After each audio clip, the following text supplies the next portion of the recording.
VOA World News. VOA 세계 뉴스입니다. 시리아 정부와 반군이 현지 시간으로 오늘 밤 자정부터 시리아 전역에 휴전을 실시하기로 합의했습니다. 블라디미르 푸틴 러시아 대통령은 이 같은 사실을 발표했으며 터키 외무부도 이를 확인했습니다. 시리아의 치열한 내전 과정에 서로 반대편을 지원하고 있는 러시아와 터키가 이번 휴전 합의 보증인으로서 역할을 하게 됩니다.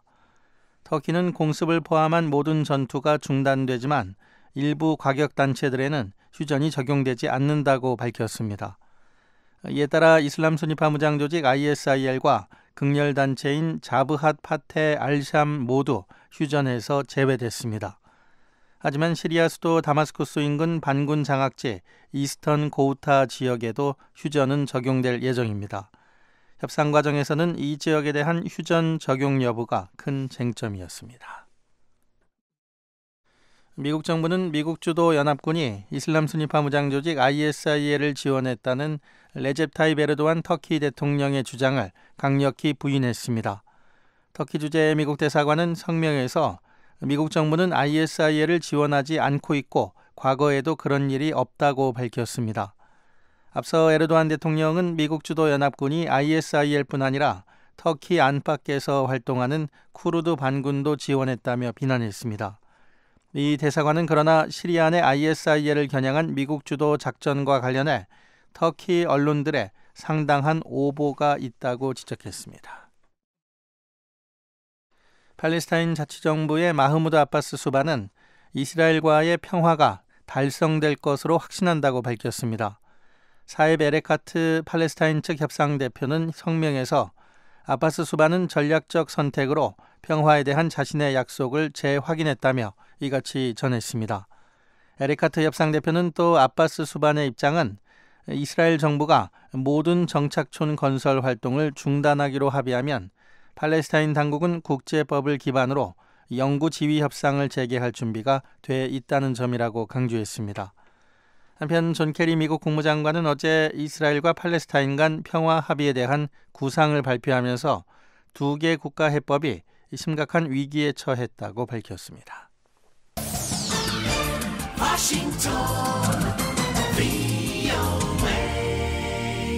지금 여러분께서는 VOA 세계 뉴스 듣고 계십니다. 일본의 이나다 도모미 방위상이 오늘 2차 세계대전 A급 전범들이 합사되어 있는 도쿄의 야스쿠니 신사를 참배했습니다.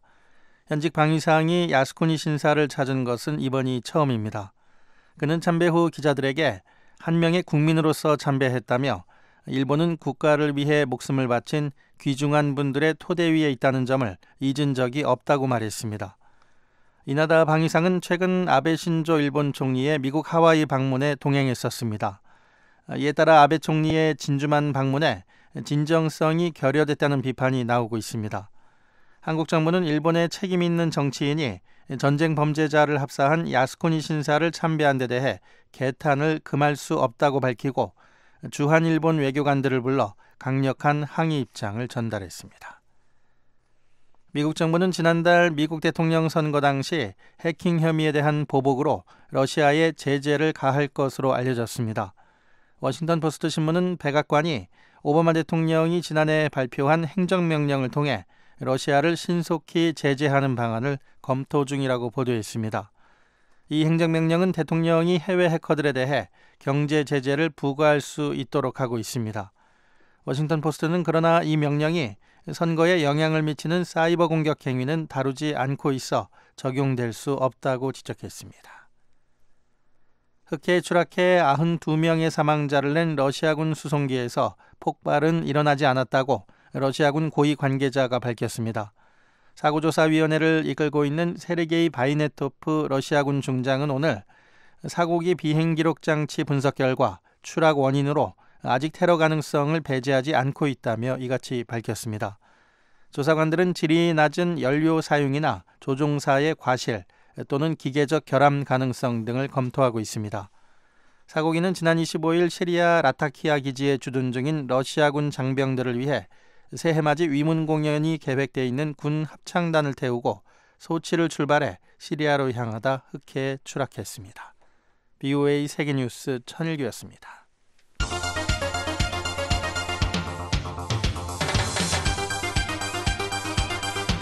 VOA News Today.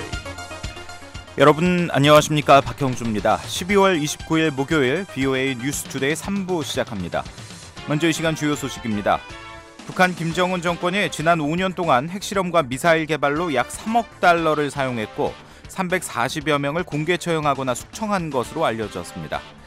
북한 평안북도 금창리 인근에서 기존에 알려지지 않은 미사일 기지로 추정되는 시설이 포착됐습니다. 한국 국민 10명 가운데 9명은 북한 인권 상황이 심각하다고 인식하는 것으로 나타났습니다. 북한은 내일 대체로 구름이 끼고 흐릴 것으로 보입니다. 아침 최저 기온은 영하 25도, 낮 최고 기온은 5도가 예상되고요. 바다의 물결은 동해북부 오후에 4m까지 높게 일고 그 밖의 지역은 1.5m 아래가 될 것으로 보입니다. 3부 첫 소식입니다. 북한 김정은 정권이 지난 5년 동안 핵실험과 탄도미사일 개발에 약 3억 달러를 사용한 것으로 나타났습니다. 또 340여 명을 공개 처형하거나 숙청한 것으로 알려졌는데요. 서울에서 한상미 기자가 보도합니다. 한국국가정보원사나 국가안보전략연구원은 최근 발간한 김정은 집권 5년 실정백서에서 김정은 정권이 핵과 미사일 개발 그리고 우상화에 막대한 국고를 탕진했다고 밝혔습니다. 북한 정권이 인민 생활과 경제 회생을 외면한 채 29차례의 핵실험과 미사일 시험 발사에 미화 약 3억 달러를, 김일성 일가 동상 건립 등 460여 개 우상물 제작에 1억 8천만 달러를 사용했다고 지적했습니다. 백서는 이어 북한 김정은 국무위원장이 지난 5년간 총살하거나 숙청한 인원은 모두 340여 명에 이른다며 3대 세습 권력을 공고히 하기 위해 고모부 장성택을 비롯한 고위 간부와 주민을 공개 총살하거나 숙청했다고 밝혔습니다.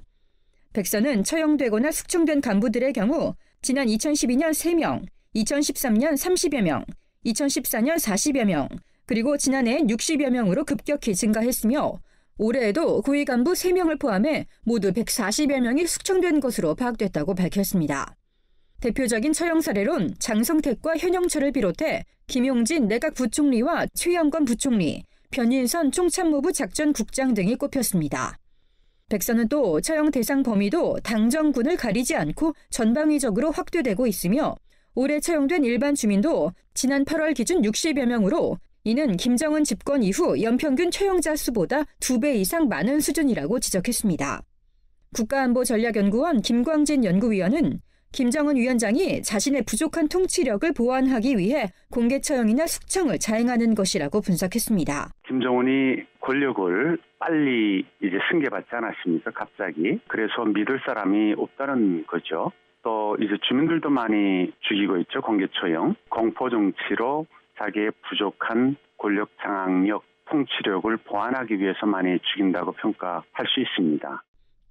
백서는 아울러 경제 파탄을 유발하는 병진 노선, 사회 전반적인 부정부패 심화, 남북대화 거부와 관계 단절 초래, 개혁 개방 없는 허구적 투자 유치 등을 북한의 대표적 실정 사례로 꼽았습니다. 백서는 북한이 내년엔 김정은 우상화를 마무리하는 동시에 핵경제 병진 노선의 정당성과 대북제재 무용론을 과시하려 하겠지만 우상화를 위한 막대한 재정 부담과 대규모 주민 동원으로 체제 균열이 가속화될 것이라고 내다봤습니다. 서울에서 VOA 뉴스 한상미입니다. 북한 평안북도에서 미사일 기지로 추정되는 시설이 포착됐습니다. 이란에 설치된 것과 같은 크기의 미사일 발사용 경납시설이 관측됐고 또 조립과 관측 용도로 보이는 건물, 또 폭이 넓은 도로 등이 확인됐습니다. 함지아 기자가 취재했습니다. 새로운 미사일 기지로 추정되는 시설이 포착된 곳은 평안북도 금창리 인근의 산악지대입니다. 지난 10월 한국 군 당국이 무수단 미사일 시험 발사 장소로 지목했던 구성시 방현 비행장에서 북쪽으로 약 21km 떨어진 곳에 위치한 이 기지는 미사일 발사 경납고와 조립용 건물, 관측동으로 추정되는 시설로 구성돼 있습니다. 이 기지를 발견한 인공위성 분석업체 스트래티직 센티널 S2사는 27일 BOA에 해당 기지는 아직까지 공개되지 않은 곳으로 현존하는 북한의 미사일을 보관할 수 있는 시설이 갖춰져 있다고 밝혔습니다. 가장 눈에 띄는 건 사일로로 불리는 지하 미사일 발사 경납 시설입니다. 7.4m 크기의 슬라이딩 덮개로 가려져 있는 이 시설은 덮개의 크기는 물론 전체적인 모양과 배기 분출구 위치 등이 이란의 타브리즈 미사일 기지의 것과 동일하다고 S2는 분석했습니다. S2에 따르면 이란의 사일로는 북한의 관련 기지보다 앞선 2000년에서 2003년 사이에 건설됐습니다. 이 업체의 라이언 바렌클루 대표는 이란이 사일로 디자인을 북한에 제공한 것이라면서 이란과 북한이 미사일 프로그램에 공조하고 있다는 것을 보여주는 강력하고 구체적인 증거라고 주장했습니다. 북한과 이란이 미사일 개발을 협력하고 있다는 의혹은 지난 몇 년간 꾸준히 제기돼 왔습니다. 지난 2012년 한국과 일본 언론 등은 이란 미사일 전문가들이 북한의 은하 3호 장거리 로켓 시험 발사를 참관했다고 보도했고, 일부 전문가들은 이란의 샤하브 미사일이 북한의 노동과 대포동 미사일을 본뜬 것이라고 지적했습니다. 이스라엘 피셔 항공우주전략연구소의 탈 인바르 우주연구센터장은 지난 4월 미 하원에서 열린 세미나에서 북한의 고체 연료 로켓 엔진 분출 시험에서 공개된 추진체가 이란이 개발한 것과 사실상 같다고 주장한 바 있습니다.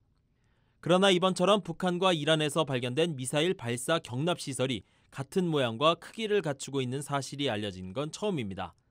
사일로에서 외기를 따라 약 300m 떨어진 지점에는 3개의 대형 건물이 자리하고 있습니다. 이 중 2곳은 미사일 조립을 위한 시설로 추정되는데 각각 27m와 31m의 길이로 건물 사이에는 35m 길이의 공터가 있습니다. 또 공터 앞쪽으로 자리한 나머지 1개 건물은 미사일 발사 관측 시설로 추정됩니다. S2의 네이튼 헌트 최고 운영 책임자는 건물의 크기로 봤을 때 조립시설이 노동미사일 등에 적합한 것으로 보인다고 말했습니다. The launch vehicle processing prep building measures about 55 meters long. If you look at... 이에 반해 단일 건물로 이뤄진 동창리와 무스단리의 조립시설은 길이 55m로 대포동과 같은 매우 큰 미사일 발사 준비에 이용되는 것으로 알려져 왔습니다. 다만 조립시설과 사일로 사이의 거리가 동창리나 무스단리 발사장의 조립시설과 발사대의 거리와 비슷해 전체적으로 유사점을 갖추고 있다고 바렌클루 대표는 덧붙였습니다. 아울러 헌트 최고 운영 책임자는 조립시설 주변에 폭 6m의 대형 도로와 큰 차량이 회전할 수 있는 길이 만들어진 것은 해당 기지에 대형 트럭이 다닐 수 있다는 것을 의미한다고 설명했습니다. 이와는 별도로 조립시설 반경 2km 이내에는 기지와 관련된 여러 개의 건축물이 목격됐습니다. 조립시설에서 북서쪽으로 약 1km 떨어진 곳에는 이 지역에서 유일하게 신식으로 보이는 건물이 포착됐는데 바렌클루 대표는 이 건물이 미사일 기지의 지휘본부로 추정된다고 밝혔습니다. 또 조립시설에서 남쪽으로 1km 떨어진 산 정상에서도 원격 측정을 목적으로 한 건물이 세워져 있는 것이 확인됐습니다. 금창리는 지난 1999년 미국이 북한의 지하 핵시설로 지목했던 곳으로도 잘 알려져 있습니다. 북한은 그해 미국 측의 현장 조사를 허용했지만 미국은 해당 지하시설에서 핵 관련 움직임을 찾지 못했습니다. 이번에 발견된 기지는 이 지하시설 입구에서 약 700m에서 1km 떨어진 곳에 위치해 있습니다. 이번 분석에는 미국의 상업위성업체인 디지털 글로브사가 2010년에서 2014년 사이 촬영한 사진이 이용됐습니다. 일반에 공개된 이 지역 사진 중 가장 최신 것들입니다. 바렌클루 대표는 북한이 해당 기지를 어떤 목적으로 활용하는지 더 정확히 알기 위해서는 추가 분석이 필요하다고 말했습니다. 한편 익명을 요구한 미 정보기관 출신 전문가는 28일 VOA와의 전화통화에서 금창리에 미사일 기지가 있다는 건 알려지지 않은 사실이라고 밝혔습니다. VOA 뉴스 함지아입니다. 한국통일부 관계자는 오늘 북한 평안북도 금창리 인근 산악지역에서 지금까지 외부에 알려지지 않은 미사일 기지가 포착됐다는 VOA 보도와 관련해 확인해 줄 수 없다면서 관련 사항을 예의주시하고 있다고 언급했습니다. 이 관계자는 다만 과거 북한이 미사일 분야에서 이란과 협력했다는 여러 정황이 있다는 점은 고려할 필요가 있다고 덧붙였습니다.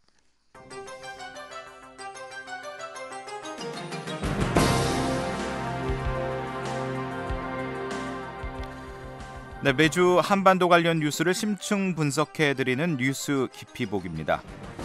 내년 초 미국에서는 새 행정부가 출범을 하죠. 이 한국에서도 정치 지형의 변화가 예상되는 가운데 북한 김정은 정권은 내년에도 핵도발 등을 이어갈 것이라는 관측이 지배적인데요. 내년 초 예정된 미국과 한국의 연합 군사훈련이 향후 한반도 정세를 가늠해 볼 수 있는 첫 시험대가 될 것이라는 관측이 나오고 있습니다. 서울에서 김은지 기자가 취재했습니다. 북한은 지난달 스위스 제네바에서 열린 미북 민간 접촉에서 트럼프 행정부의 대북 정책이 구체화되기 전까지 협상의 가능성을 닫는 어떠한 행동도 하지 않을 것이라는 입장을 밝힌 것으로 알려졌습니다. 하지만 미한 연합훈련을 이 같은 입장의 예외로 지적하며 강력히 대응하겠다는 방침을 밝혔습니다. 북한은 그동안 미국과 한국군이 연합훈련을 실시할 때마다 강하게 반발해왔습니다. 한국의 전문가들은 김정은 체제 이후 미국과 한국에 대한 핵 선제 타격 위협을 가하는 등 북한의 반발 수준과 강도가 높아지고 있다고 지적합니다. 통일연구원 정성윤 박사입니다.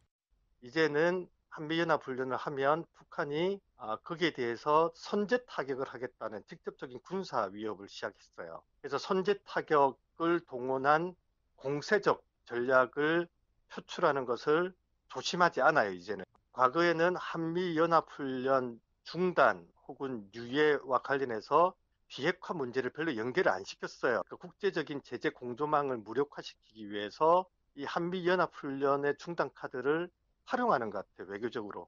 경남대 극동문제연구소 김동혁 교수는 북한은 미한 연합훈련을 체제 안보에 대한 위협으로 인식하고 훈련 중단을 미국의 진정성을 가늠하는 척도로 보고 있다며 이를 통해 한미동맹의 균열을 꾀하려는 의도라고 분석했습니다.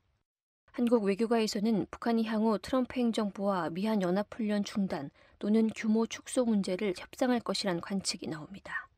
최선희 북한 외무성 미주국장은 트럼프 행정부가 정책 점검을 거친 뒤 미한 연합훈련을 중단하거나 규모 축소를 고려할 가능성에 대해 미측 인사들에게 물어본 것으로 알려졌습니다. 북한은 이에 따라 내년 신년사 등을 통해 미국의 연합훈련 중단 등 기존 요구를 강하게 반복하면서도 민간 차원의 접촉 등을 통해 미국과의 직접 대화 가능성을 타진하려 할 것으로 관측됩니다. 김영수 서강대 교수입니다. 그러니까 이번뿐만이 아니라 북한은 그것을 요구하지 않거나 거기에 대해서 변화된 태도를 보이는 것은 자신을 부정하는 것으로 여기게 있죠.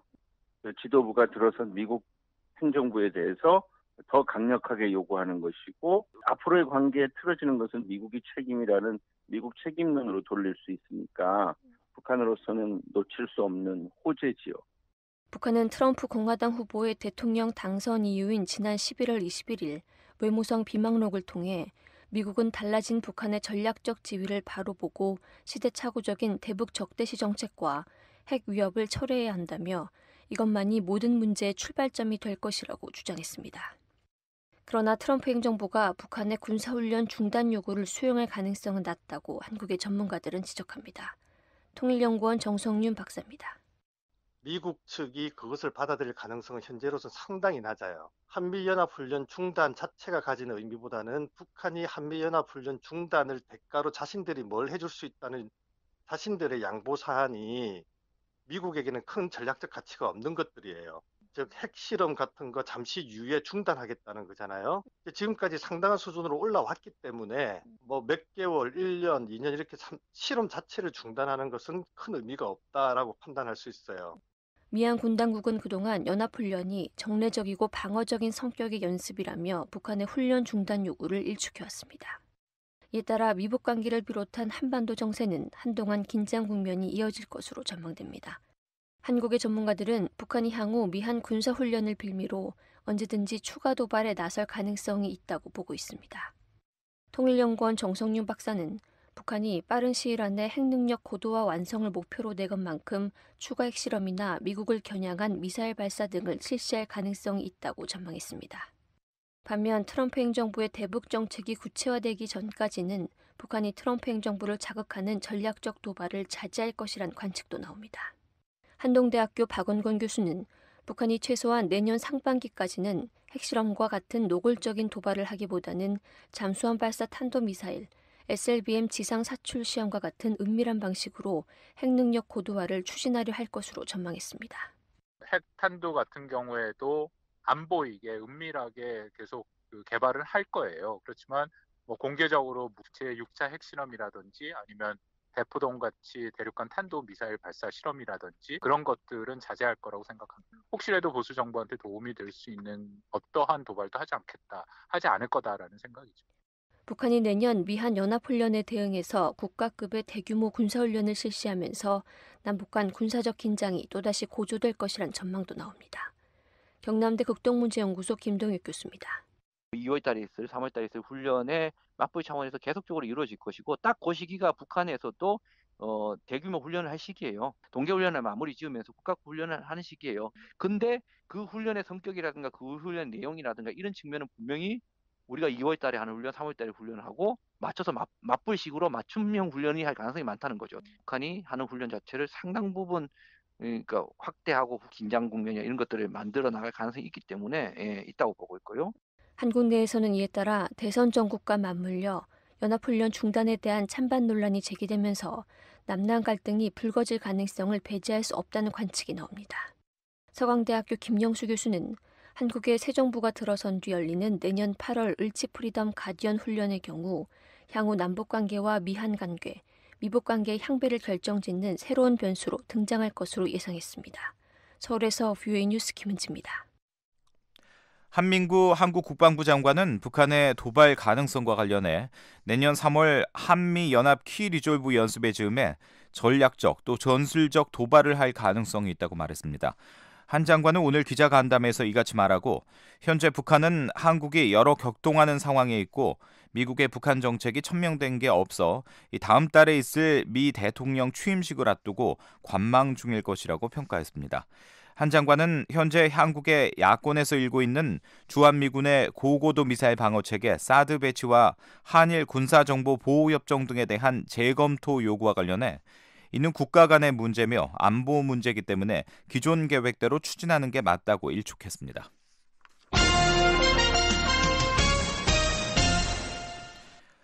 한국 국민 10명 가운데 9명은 북한 인권 상황이 심각하다고 인식하는 것으로 나타났습니다. 또 북한 인권 문제에 대해 적극적으로 개입해야 한다는 응답자도 다수를 차지했습니다. 서울에서 김한용 기자가 보도합니다. 한국 국민들의 94%가 북한 인권 상황을 심각하거나 매우 심각하다고 생각하고 있는 것으로 조사됐습니다. 북한 인권 상황이 심각하지 않다고 생각하는 사람들은 4%에 그쳤습니다. 북한 인권 상황에 관한 이 같은 한국민들의 생각은 한국 여론조사기관인 한국리서치가 지난달 한국민 1000명을 대상으로 실시한 전화 면접조사에서 나타났습니다. 한국리서치는 이번 조사 결과를 북한인권정보센터가 29일 서울에서 개최한 토론회에서 발표했습니다. 북한 인권 상황이 나빠지고 있다는 응답률은 46%로 지난해 같은 조사에서 나온 40%보다 6%포인트 높게 나왔습니다. 반면 개선되고 있다는 응답률은 7%에 불과했습니다. 북한 인권에 대한 관심 여부를 묻는 질문엔 관심이 있다고 답한 사람들이 58%였고 41%는 관심이 없다고 답했습니다. 이번 조사를 실시한 한국리서치 김춘석 이사입니다. 북한 인권에 대한 관심도는 2014년, 15년, 16년 62, 56, 58% 대개 한 60% 내외 수준으로 이해를 합니다. 이 정도 수치가 의미하는 바는 이 정도는 좀 여론이 형성된 수준이다. 그렇게 이해하시면 될 것 같습니다. 절대 60% 정도는 낮은 수치는 상당히 아닙니다. 북한 인권 문제에 대한 개입 필요성을 묻는 질문엔 72%가 보편적 인권 차원에서 적극적으로 개입해야 한다고 답했고 북한 내부의 문제이므로 간섭해서는 안 된다는 부정적인 입장은 22%에 그쳤습니다. 이처럼 북한 인권 문제에 대한 우려와 관심이 크면서도 북한 인권 문제가 개선될 가능성에 대해선 가능성이 있다는 응답이 20%에 그쳤고 개선될 가능성이 없다는 비관적인 답변은 74%나 나왔습니다. 또 지난 3월 한국 국회가 첫 발의한 지 11년 만에 통과시킨 북한 인권법의 북한 인권 개선 효과에 대해서도 없을 것이라는 응답이 60%나 나온 반면 효과가 있을 것이라는 응답은 31%에 그쳐 많은 사람들이 실효성에 의문을 갖고 있는 것으로 조사됐습니다. 이날 토론자로 참석한 북한 민주화 네트워크 한기홍 대표입니다.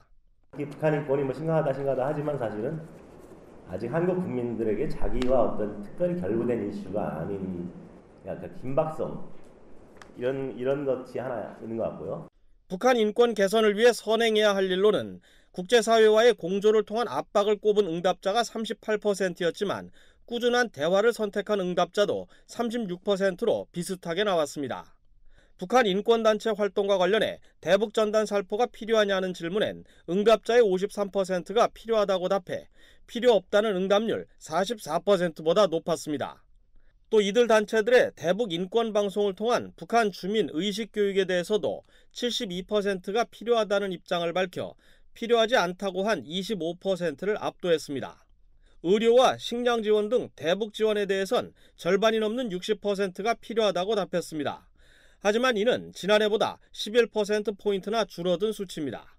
북한 난민이 대규모로 발생했을 경우 한국 정부가 해야 할 대응책으론 47%가 모두 받아들여야 한다고 답했고, 한국의 경제적 능력이나 외교적 부담 등을 고려해 선별적으로 수용해야 한다는 응답도 41% 나왔습니다. 서울에서 VOA 뉴스 김환용입니다.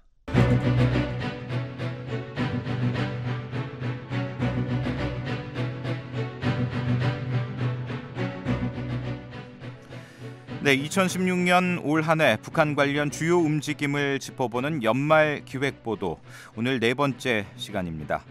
올 한 해는 북한의 계속된 핵실험과 이에 대한 국제사회의 대북 제재와 함께 북한의 인권 문제도 집중적으로 부각됐습니다. 오늘 이 시간에는 국제사회의 압박이 강해진 북한 인권 문제를 자세히 살펴보겠습니다. 이현철 기자가 준비했습니다. 국제사회는 올해도 북한 인권 문제를 지속적으로 제기하며 북한 정권을 강력하게 압박했습니다. 특히 미국은 북한의 최고 지도자 김정은 국무위원장을 직접 겨냥했습니다. 미 국무부는 지난 7월 북한에 대한 인권 제재를 보고하면서 김정은 국무위원장을 제재 대상에 올렸습니다. 미국 정부가 북한 최고 지도자를 제재 대상으로 삼은 것은 사상 처음이었습니다.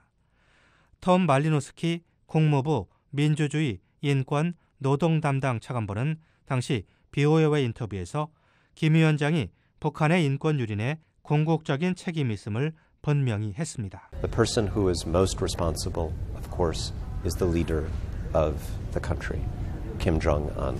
In any country. 북한 인권 유린에 가장 큰 책임 있는 사람은 최고 지도자인 김정은 위원장이라는 겁니다.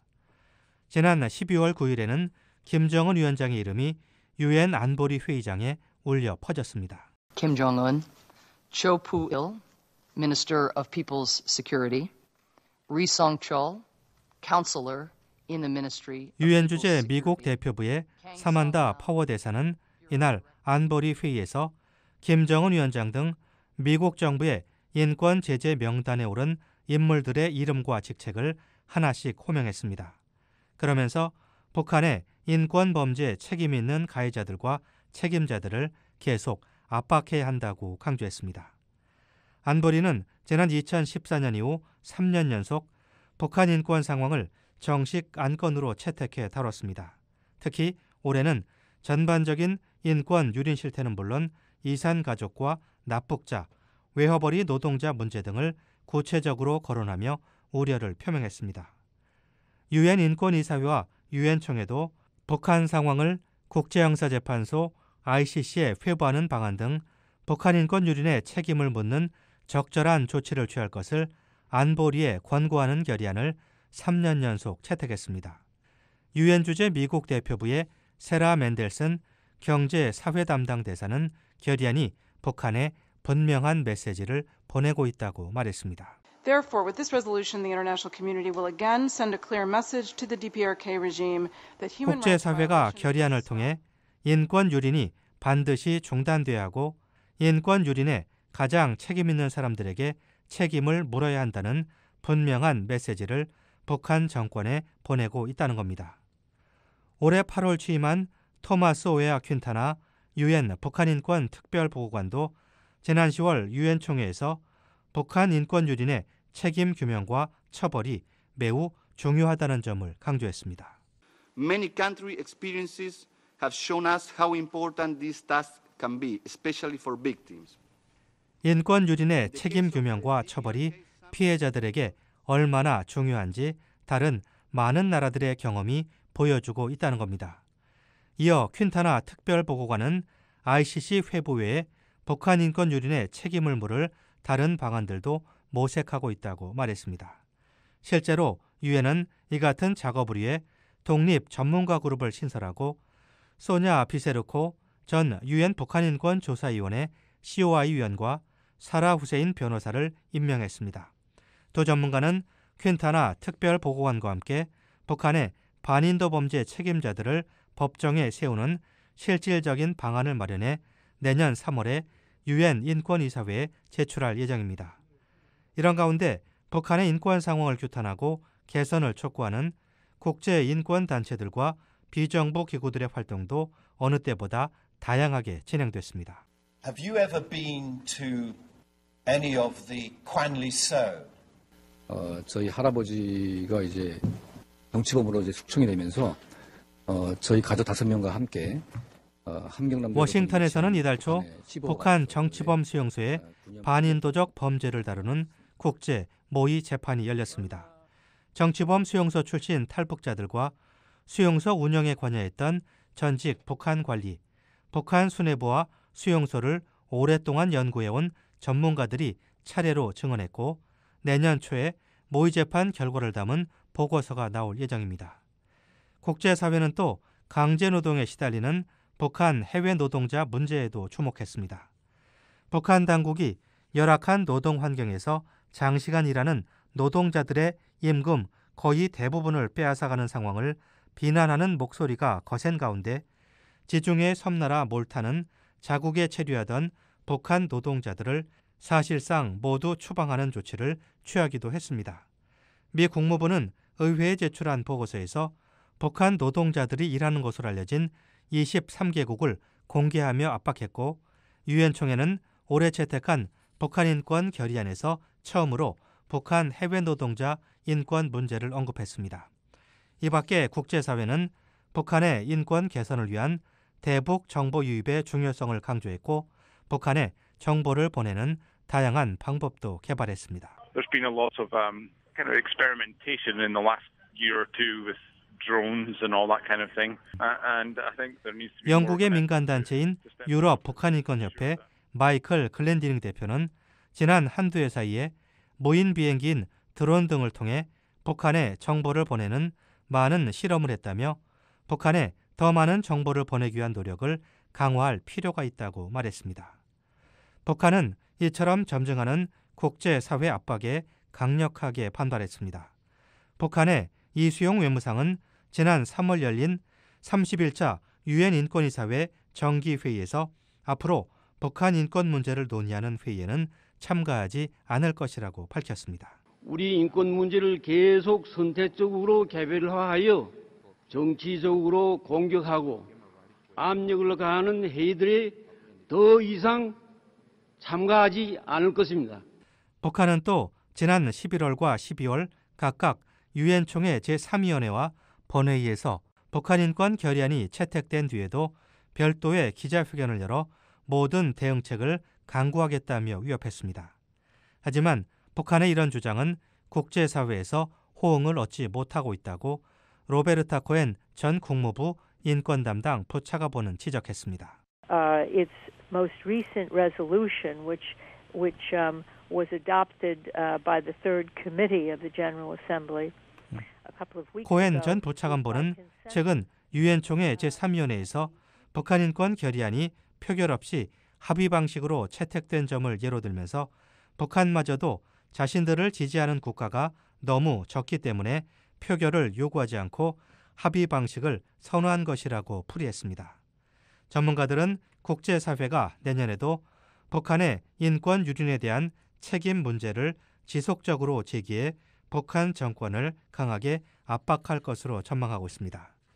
국제인권단체 휴먼 라이츠 워치의 필 로버트슨 동아시아 부국장의 말입니다. So I think it's important for the world community to continue to take a hard line and to really, I think, identify. 로버트슨 부국장은 국제사회가 북한 인권 문제에 대해 계속 강경한 입장을 취하면서 인권 유린에 책임이 있는 고위 당국자들의 신원을 확인해 이들을 압박하는 것이 중요하다고 강조했습니다. BOA 뉴스 이현철입니다.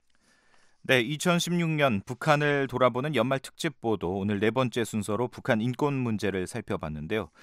내일 마지막 시간에는 올 한 해 북한 경제 상황은 어땠는지 자세히 짚어보겠습니다.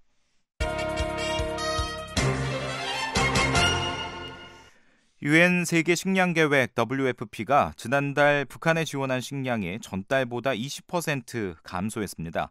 세계 식량 계획은 함경북도 수해 지역 어린이와 산모 등을 지원하기 위해 540만 달러가 긴급히 필요하다고 호소했습니다. 김현진 기자가 보도합니다. 세계 식량 계획은 28일 발표한 보고서에서 지난달 북한 어린이와 임산부, 수의모 등 취약계층 68만여 명에게 2,851톤의 식량을 지원했다고 밝혔습니다. 지난 한 달 동안 취약계층 한 명이 세계 식량 계획으로부터 지원받은 식량은 하루 평균 140g에 그친 것입니다. 이는 지난 10월 취약계층 82만 4천여 명에게 3,567톤의 식량을 지원했던 것과 비교하면 20% 감소한 규모입니다. 세계 식량 계획은 자금 부족 등 이유로 내년 4월 말이면 영양과자 생산을 중단해야 할지 모르는 상황에 대비해 미리 지원 규모를 축소할 수밖에 없었다고 설명했습니다. 당장 자금이 지원되더라도 밀가루 등 식품 원료를 구입해 영양과자를 생산하는데 적어도 4개월에서 6개월이 걸리기 때문에 원료 부족으로 영양 지원을 중단할 수밖에 없는 상황에 미리 대비해야 한다는 겁니다. 세계 식량 계획은 다만 함경북도 수해 지역에서는 지원 규모를 축소하지 않을 것이라고 밝혔습니다. 세계 식량 계획은 지난달 UN 합동조사단과 함께 수해 지역을 방문했다며 수재민들의 영양실조를 예방하고 추가 질병을 예방하기 위해 필수 의약품과 식량이 절실히 필요하다고 밝혔습니다. 하지만 예산 부족으로 홍수 피해가 가장 심했던 무산군과 연사군, 회룡시 어린이와 여성 3만 1천여 명에게만 식량 지원을 할 수밖에 없었다고 전했습니다. 그러면서 함경북도 6개 지역 내 수재민에게 식량 등 지원을 하기 위해서는 미화 540만 달러가 긴급히 필요하다고 말했습니다. 세계 식량 계획은 또 지난달 북한 9개도 30개군 소아병원과 타가소, 유치원, 고아원 등에서 120여 차례 지원 감시 활동을 진행했다고 밝혔습니다. 세계 식량 계획은 지난 7월부터 2년 6개월 동안 북한 주민 170만 명을 대상으로 새로운 영양 사업을 진행하고 있습니다. 새 사업은 취약계층을 위한 영양 지원과 함께 재난 피해를 최소화할 수 있도록 지역사회 역량을 강화하는 것을 주요 내용으로 하고 있습니다. 세계 식량 계획은 2018년 12월까지 이 사업을 진행할 것이라며 이를 위해 1억 2,900만 달러가 필요하다고 밝혔습니다. 하지만 28일 현재 모금된 금액은 2,420만 달러로 목표액의 19% 수준입니다. 올해 세계 식량 계획의 대북 지원 사업에는 캐나다와 인도, 러시아, 스위스, UN 중앙긴급구호기금 등이 참여했습니다. VOA 뉴스 김현진입니다.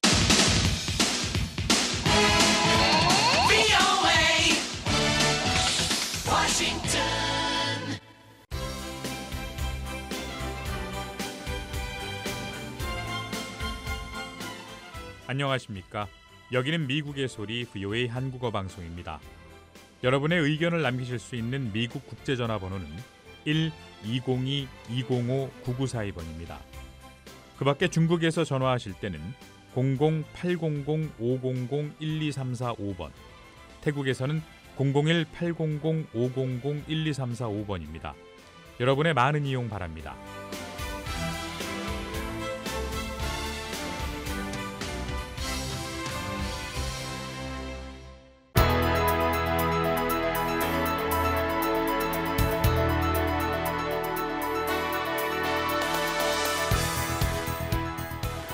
네, 세계 주요 뉴스를 간추려드리는 세계는 지금입니다. 장량희 기자 나와 있습니다. 어서 오십시오. 안녕하십니까. 네. 자, 오늘은 어떤 소식 가지고 오셨습니까? 네, 얼마 전에 유엔 안보리가 채택한 팔레스타인 자치지역 내 이스라엘 정착촌 건설 반대 결의안에 미국이 거부권 행사하지 않았는데요. 네. 어제 존 케리 미 국무장관이 이에 대해서 언급했습니다. 관련 소식 먼저 보고요. 다시는 전쟁의 참화가 되풀이돼서는 안 된다고 연설한 아베 신조 일본 총리의 하와이 진주만을 방문을 수행했던 이나다 도모미 방위상이 귀국하자마자 2차 대전 A급 전범들이 합사된 야스쿠니 신사를 참배했습니다. 예. 또 미국 정부가 올해 선거운동과 그 과정에서 일어난 해킹 사건과 관련해서 러시아에 대한 보복 조처를 준비 중이라는 소식까지 알아보겠습니다. 네.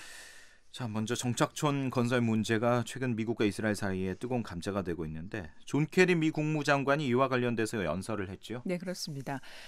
존 케리 미 국무장관이 어제 국무부에서 정책 연설을 했는데요. 팔레스타인 자치지역에서의 이스라엘 정착촌 건설을 강한 어조로 비판했습니다.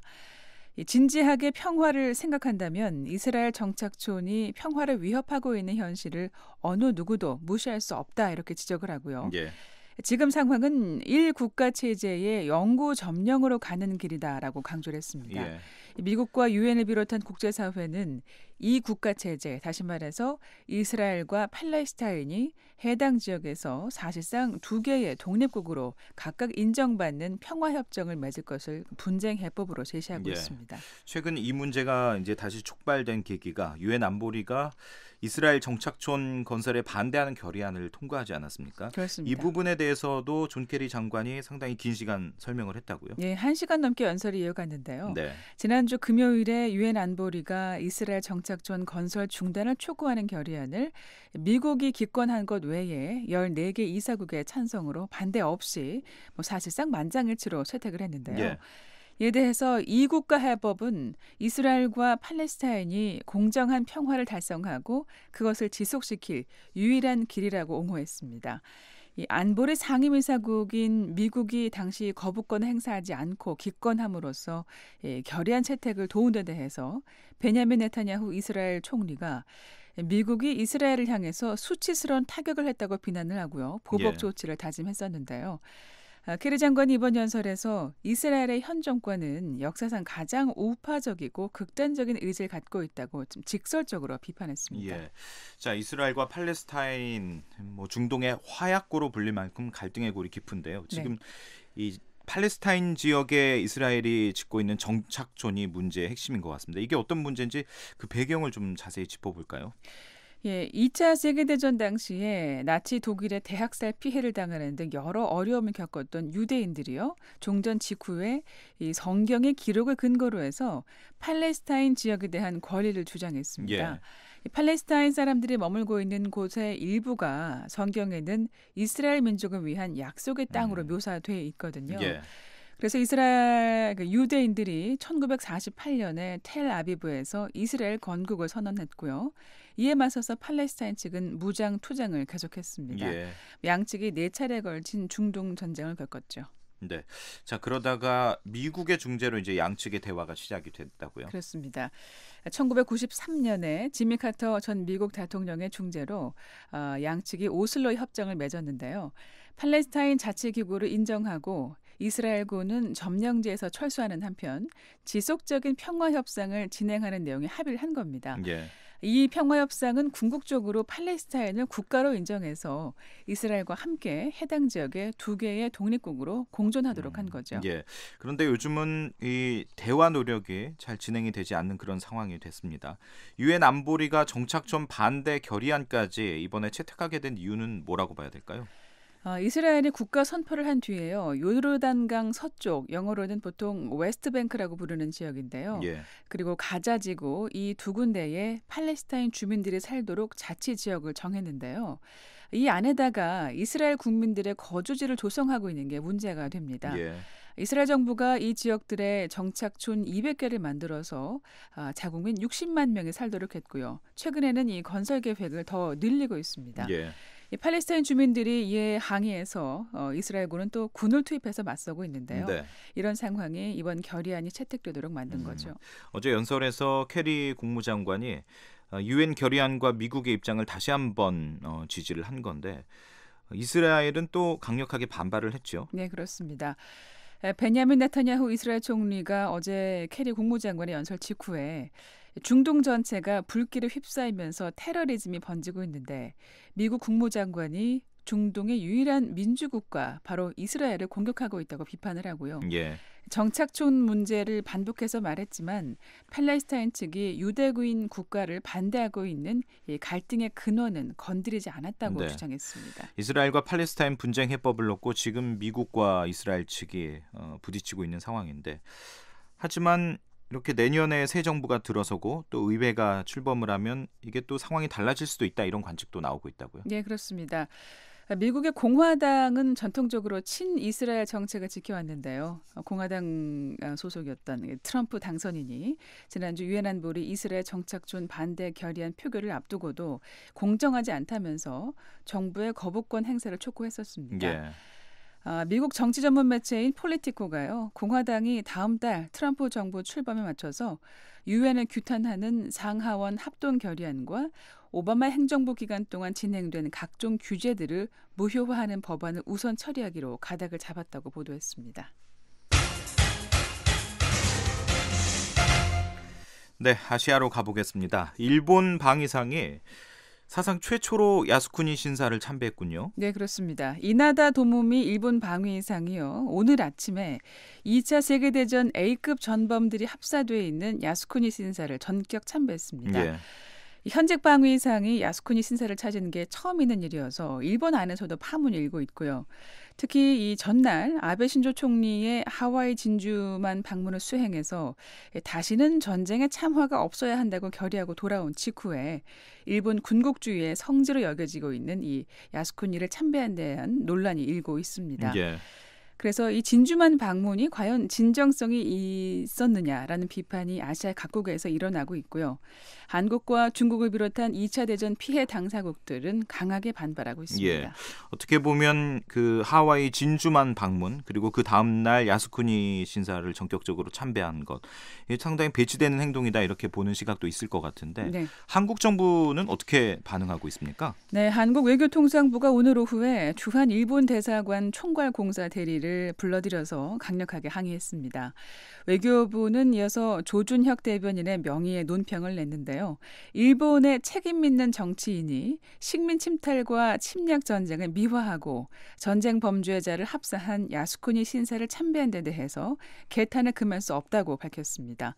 또 한민구 국방부 장관도 기자들하고 만나서요. 예. 용납할 수 없는 일이라면서 주한 일본 무관을 불러 엄중히 항의했다고 말했습니다. 예. 중국 정부도 강하게 반발했겠군요. 네, 그렇습니다. 중국은 또 오늘 외교부와 국방부 등 소관 부처는 물론이고요. 관영 매체들까지 한 목소리로 일본 정부를 맹비난했습니다. 화춘영 외교부 대변인이 정례 브리핑에서 아베 신조 총리를 수행해서 진주만을 찾아서 화해와 관용을 이야기한 말이 귓가를 떠나지도 않은 상황에서 예. 일본의 침략 전쟁을 미화하는 이 야스쿠니 신사를 참배했다고 이나다 방위상을 비판했는데요. 네. 이 화해의 일정으로 포장했던 진주만 방문이 한낱 거대한 풍자였음을 스스로 증명했다고 덧붙였습니다. 또 양위진 국방부 대변인은요.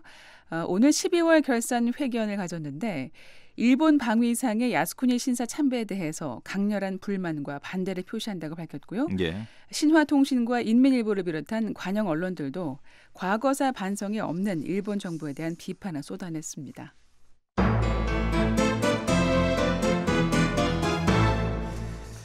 네, 세계는 지금 미국 소식 알아보겠습니다. 러시아가 해킹을 했다 이런 의혹과 관련돼서 미국 정부가 보복 조치를 할 예정이라고요? 네, 이르면 오늘 관련 발표가 나올 거란 보도가 있는데요. 예.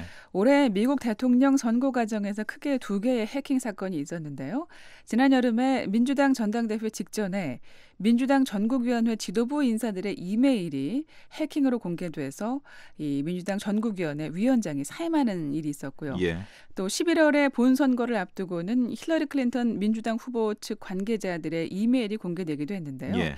앞서 미 정보당국이 이 러시아가 미국 대통령 선거에 개입하기 위해서 해킹을 했다는 결론을 내렸습니다. 네. 이에 따라서 이 행정부가 러시아에 보복 조처를 하겠다는 거죠. 예. 구체적으로 어떤 보복 조치를 한다는 건지 좀 나온 게 있습니까? 아직 확실히 알려지지 않았는데요. 예. 경제 제재, 외교 제재, 사이버 공격을 병행하는 형식이 될 걸로 전망되고 있습니다. 워싱턴 포스트 신문이 어제 보도한 내용을 보면은요. 백악관이 오바마 대통령이 지난해 발동한 행정명령을 이용해서 신속하게 러시아에 제재를 가하는 방안을 연구해왔는데요. 예. 이 행정명령은 외국에 있는 해커들에게 경제 제재를 취할 수 있도록 하는 내용을 담고 있습니다. 네. 지난해 이 행정명령을 근거로 러시아에 대한 제재를 가할 수 있다 이런 전망이 나오고 있는 건데 네. 그 구체적으로 이 행정명령은 어떤 내용을 담고 있는 건가요? 국가안보나 미 기관시설 또는 미국 경제를 위협하는 사람을 대상으로 하는데요. 예. 이들이 미국 내 은행이나 금융기관에 보유하고 있는 자산을 동결할 수 있게 규정하고 있습니다. 또 미국인들이 이들과 사업을 할 수 없게 금지하고요. 미국 입국 비자도 거부할 수 있습니다. 예. 국가 안보나 기관 시설, 이제 미국 경제를 위협하는 사람을 대상으로 이제 취해진 행정명령이라고 해주셨는데 네.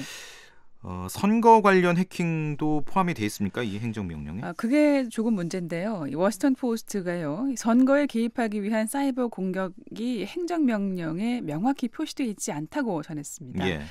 그렇기 때문에 백악관이 선거제도를 미국의 중요한 기관 시설의 하나로 선포를 하거나 아니면 선거 개입을 새로운 위협의 하나로 그 행정명령 문구에 포함하는 방안을 고려 중인데요. 예.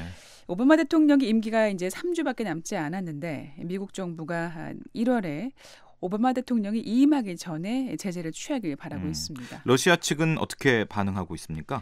즉각 반발했는데요. 외무부 대변인이 어제 이 해킹 사건이 러시아 해커들의 소행이란 그 거짓말이 미국 정부 최고위급에서 계속 나오고 있다며 지친다고 얘기를 했습니다. 예. 자, 트럼프 당선인은 러시아 해킹 의혹이 사실이 아니다라고 계속 일축하고 있지 않습니까? 네, 그렇습니다. 트럼프 당선인 측은 어떤 반응을 보였나요? 어제 기자들을 만났는데요. 러시아에 보복하기보다는 과거를 뒤로 하고 앞으로 나가야 한다고 얘기를 했습니다. 또 그동안 러시아와 관계를 개선하고 싶다고 계속 말을 해왔는데요. 예. 사실 오바마 대통령이 이임하기 전에 러시아에 제재를 취하더라도 이 트럼프 당선인이 취임해서 이를 번복할 가능성이 있습니다. 예. 그래서 행정부가 이 행정명령을 되돌리기 힘들게 만드는 방안을 연구하고 있는데요. 한편 이 민주당 의원들뿐 아니라 존 케인 상원의원 등 공화당 정치인들 사이에서도 러시아에 대한 제재를 촉구하는 목소리가 나오고 있습니다. 예, 알겠습니다. 세계는 지금 장량인 기자와 함께했습니다. 소식 잘 들었습니다. 고맙습니다.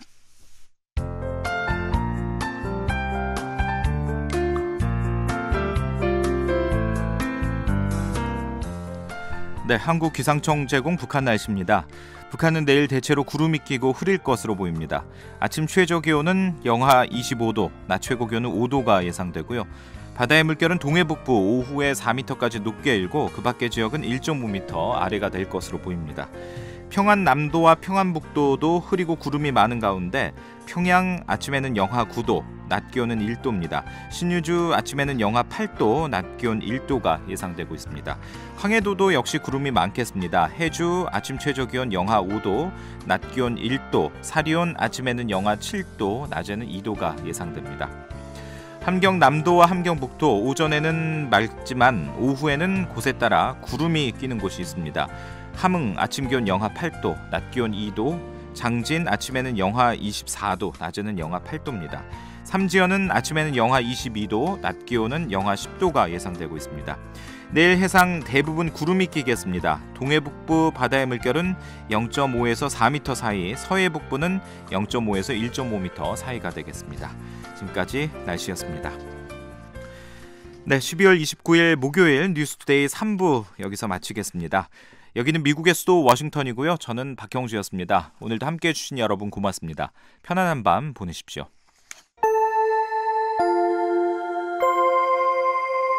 VOA World News. VOA 세계 뉴스입니다. 시리아 정부와 반군이 현지 시간으로 오늘 밤 자정부터 시리아 전역에 휴전을 실시하기로 합의했습니다. 블라디미르 푸틴 러시아 대통령은 이 같은 사실을 발표했으며 터키 외무부도 이를 확인했습니다.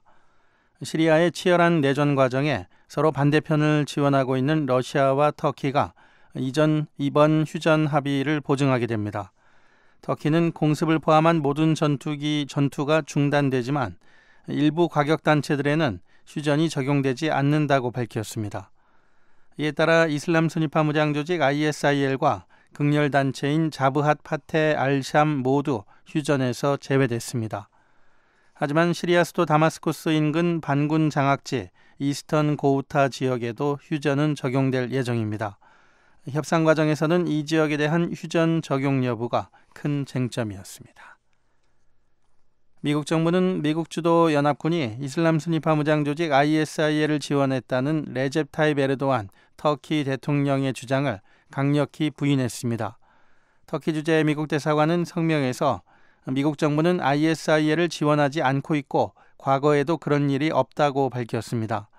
앞서 에르도안 대통령은 미국 주도 연합군이 ISIL뿐 아니라 터키 안팎에서 활동하는 쿠르드 반군도 지원했다며 비난했습니다.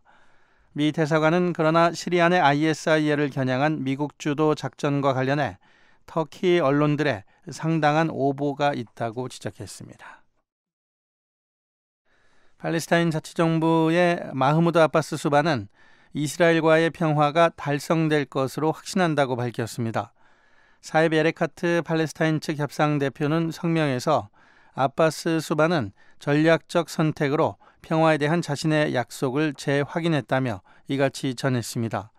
에레카트 협상 대표는 또 아바스 수반의 입장은 이스라엘 정부가 모든 정착촌 건설을 중단하기로 합의하면 팔레스타인 당국은 국제법을 기반으로 영구 지위 협상을 재개할 준비가 돼 있다는 점이라고 강조했습니다. 한편 존 케리 미 국무장관은 어제 이스라엘과 팔레스타인 간 평화 합의에 대한 구상을 발표하면서 두 개 국가 해법이 심각한 위기에 처했다고 밝혔습니다.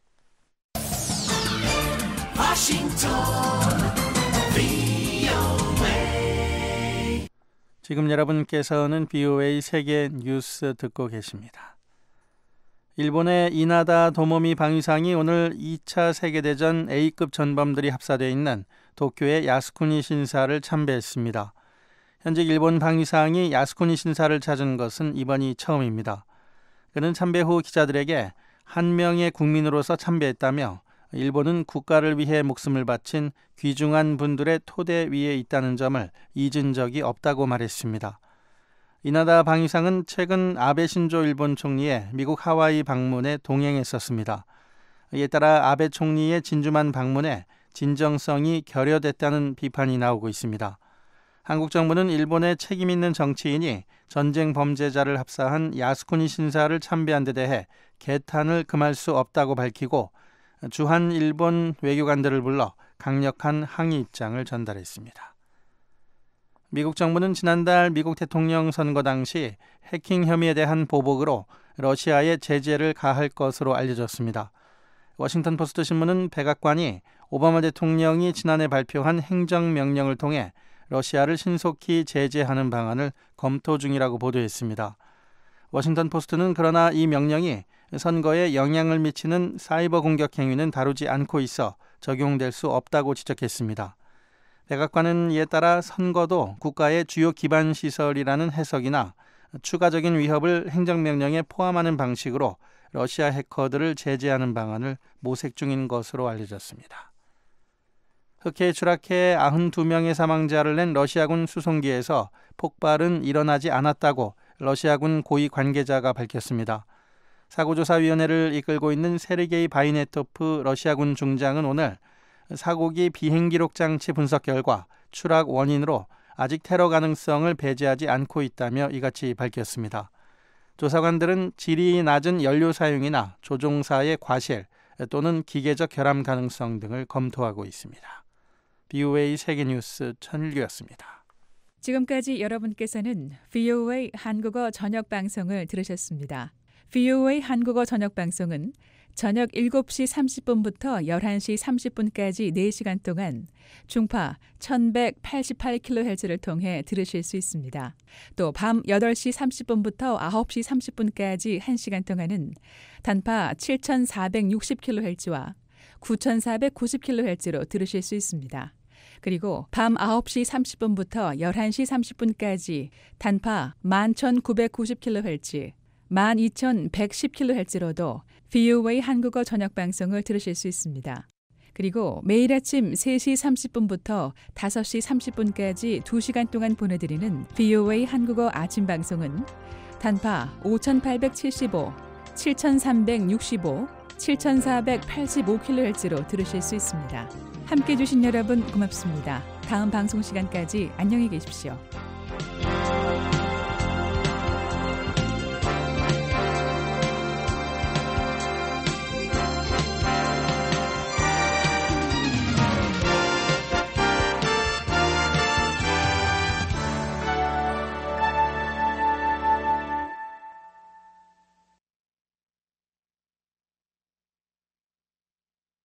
This program has come to you from the Voice of America, Washington.